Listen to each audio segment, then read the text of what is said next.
Hi everybody, my name's Keith Milne and I'm rider number 36 in the 2020 Motorcycle Cannonball.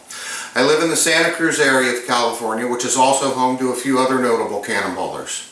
I'm not one of those guys that's been riding since I was 3, and my father never had a garage full of old motorcycles, but I've been a gearhead for most of my life. Most of the time has been spent with European sports cars, but 20 years ago or so I got into motorcycling and never really looked back. I've since restored many show-winning bikes, I've judged concours, I've curated private collections, and I've even promoted vintage motorcycle road racing events.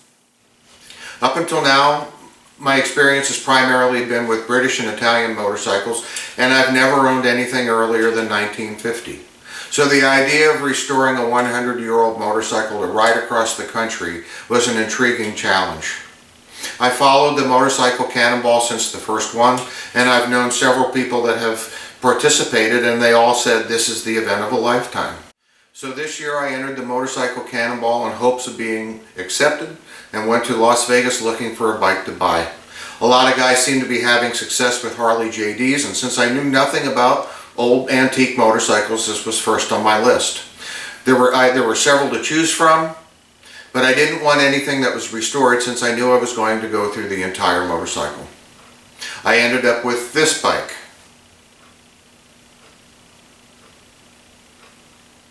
And this is what the motorcycle looks like now. There was not one part that wasn't worn out or in some way wrong, so this turned out to be the epitome of an auction bike. It was originally owned by Ty Cruz, the owner of Custom Chrome back in the day. I think it was restored sometime in the late 70s or early 80s, but I'm not really sure what the restorer had in mind because everything in the bike was painted green. Everything. The gears in the gearbox were painted, the front brakes were painted, the inside of the clutch was painted, and then there were parts of the bike that should have been painted that weren't. And so I decided to take the entire motorcycle apart and start from square one. Each of the sub-assemblies are out. I'm having the legendary Duncan Keller build the engine. Duncan holds a land speed record on a 750 Harley Davidson at Bonneville, so I'm confident he can make my engine run like a tractor all day long.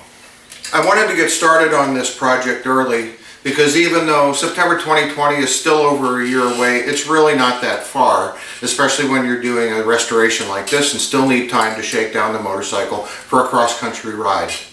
The Cannonball community has been great, and the Harley JD community in general have been terrific.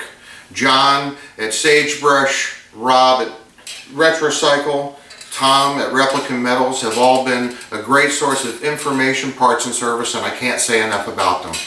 I'm fortunate to have a few very good friends helping me on this endeavor, including my good friend Luke Kinst, who is acting as my crew chief. I'm also very fortunate to have an understanding wife. I talked to a friend of mine shortly after being accepted to the Cannonball and said, "Hey, I've been accepted to the Motorcycle Cannonball this next year," and he said, "That's terrific. The good news is you've been accepted to the Motorcycle Cannonball. The bad news is you've been accepted to the Motorcycle Cannonball. There's a lot of work to do." I'm very much looking forward to participating in next year's event, meeting new friends, and seeing this great country. We'll see you all in 2020.